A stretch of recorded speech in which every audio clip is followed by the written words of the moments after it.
iidse ajaloopärandiga maastikule, kus asuvad kivikalmed annavad tunnistust sellest, et umbes 2000 aastat tagasi toimetas siin inimene. Ja nende põldude peremees leidis oma koha just siin auväärses kirstus. Neid 6 kivikalmet Rebala muinsuskaitsealal kutsutakse lastekangruteks. Nii hakkas neid kalmeid kutsuma kunagine külarahvas, sest külalapsed armastasid just siin mängimas käia. Arheoloogide poolt läbi uuritud kalmete uuesti kokkupanemine on suur ettevõtmine. Sel suvel askeldasid kalmete kallal ka Rebala muinsuskaitsealale 8 kuuks vabatahtlikult tööle tulnud prantslased Amélie ja Jonathan. Have you seen anything like this before? No, not in France. I don't think we have this type of circle grades like this. Yeah, it was the first time I ever saw something like this, and it was very interesting to read about it and to learn about it. We were trying to do it in a way that it was done with the outside stone as a stone wall and all the inside with smaller stones. So as to refix the archaeological site as it was before. We were happy to do this, even though it looks like it's a really never-lasting job, but we know that we're doing something useful, so that's nice. Yeah. And it's like we were the Bronze Age men doing like the way they did, I think, and it showed us that it takes a long time to fix this cycle tomb.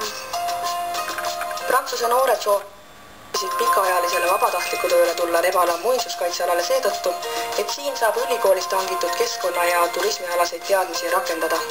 Samuti tõmbas neid teistsugune ajalooline pärand. Lisaks lastekangrutele asuvad siin Rebalas ka Eesti esinduslikuimad ja vanimad kivikirstkalmed, Jõelähtme 36 kivikalmet. Jõelähtme kalmed, mis jäävad pronksi aja lõpuperioodi, seal on see matmistava olnud selline, et küla on olnud seal suhteliselt lähedal ja inimesed on nagu kalmistule maetud. Siin on natukene teistsugune see matmistava, ehk siis vahepeal on aeg edasi läinud, inimesed on õppinud põldu harima ja põllu harimise käigus on tekkinud sellised praegu veel nähtavad kiviaiad või põllupeenrad põhimõtteliselt. Ja need põllupeenrate kõrvale maeti siis ka nende põldude peremehed. And when you see the size of the grave, it's very impressive, and it's a miracle that it's been preserved. There's some phosphate mines just behind, and they would have disappeared if the exploitation had continued. So it's very lucky that these tombs were found. Rebala on ainus maastikukaitsega tegelev muinsuskaitseala Eestis. Oluline maastikuelement kaitsealal on vanad paekiviaiad. Prantsusmaalt Eestisse mõneks ajaks elama tulnud noored aitavad taastada ka juba lagunenud kiviaedu. It's like a big puzzle, so it can become a game, and you just have to, it's no use trying to go fast. You have to take your time and be very patient, and so it's a pleasure, and at the same time it's a little physical. Yeah, it was quite hard with this physical work at the beginning because we are not get used to it in France, but I think it's quite nice because we see that the work is done. Siin 74 ruutkilomeetri suurusel kaitsealal on enam kui 300 arheoloogiamälestist nooremast kiviajast alates ning mitmeid külasid, mille vanus ulatub paari tuhande aasta taha. Nii on siin kaitsealal näha inimese jälg kiviajast kuni tänapäevaste toimetusteni välja. Eesmärk ongi see, et kaitseala säiliks tervikuna, kus need eestlaste arenguperioodid oleksid jälgitavad ja et me saaksime neid ka inimestele tutvustada. Ja minu arust on see hästi tore, et need, kas või need samad vabatahtlikud, kes meil siin töötavad, saavad sellest hästi kiiresti aru, et miks see kaitseala on vajalik. Ehkki meie mälestised ei ole sugugi mitte nii väga atraktiivsed ja me ei saa oma neid matusekohti võrrelda Egiptuse püramiididega. või viikingihaudadega või midagi sellist. Aga et nad iseloomustavadki meie eestlaste sellist tagasihoidlikkust ja madalat profiili või mis iganes selline ideoloogia siin on. Ja nad on selle kergesti ära tabanud. Ajalooliste mälestiste kõrval mahub Rebala muinsuskaitsealale ka palju looduslikke vaatamisväärsusi. Kuna Amelie ja Jonathan teevad siin ka päevast päeva turistidele ekskursioone, oskavad nad meid mitme huviväärsuse ligi juhatada. Mülgase endine fosforiidikaevandus on nende arvates üks põnevamaid paiku sealkandis. There's some bats inside which found lodging in the caves. You have to make sure you don't disturb them too much or else they will leave.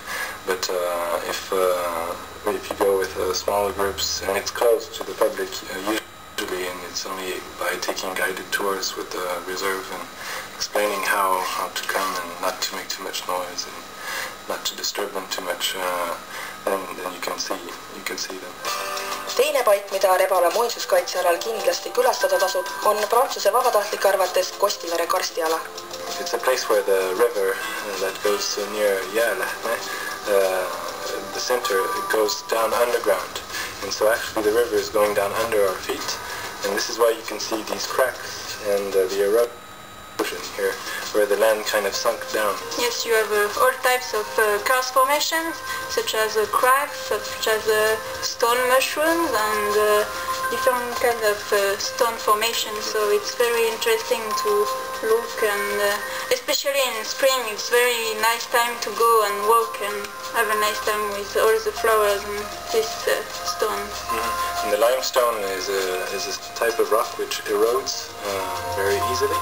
And so it creates these shapes, interesting shapes. Also, it's these mushrooms which we were telling you about are only for very mature karst landscapes. And so this one is particularly old. I have never seen one like this in France.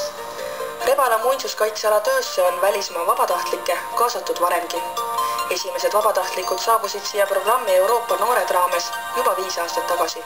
Kaitseala teema on üldse väga populaarne, tundub, et meile saabub siia pea iga päev selliseid motivatsioonikirju küll Prantsusmaalt ja isegi Marokost ja sellistest kaugematest maadest.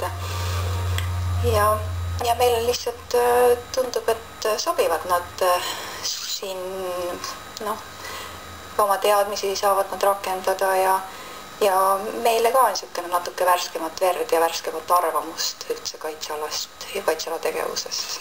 Amelie ja Jonathan on abiks ka Rebala kodulehekülje loomisel ning lisaks aitavad nad muinsuskaitseala külastajatele kõikvõimalikke visuaalseid materjale ette valmistada. For us it had no meaning to just get out of our studies and work and make money or try and make money without having any experience. It's good to have a diploma, but also we wanted to have this between studies and work, having a year or 8 months in another place and to be able to test things and be totally autonomous is an opportunity that you don't necessarily have directly when you start in the work environment. And the feeling to be useful also makes us very happy. Poole aasta jooksul on Amelie ja Jonathan jõudnud ka Eestis palju ringi rännata. Eesti loodus on nende arvates meeldejääv oma puutumatuse ja rikkalikkuse poolest. Täiesti uus nähtus on nende jaoks olnud Eestimaa sood ning suvised pikad päevad. Can you say some words in French which describe Estonian nature very well? Préserver et diversifier. Généreuse et à découvrir.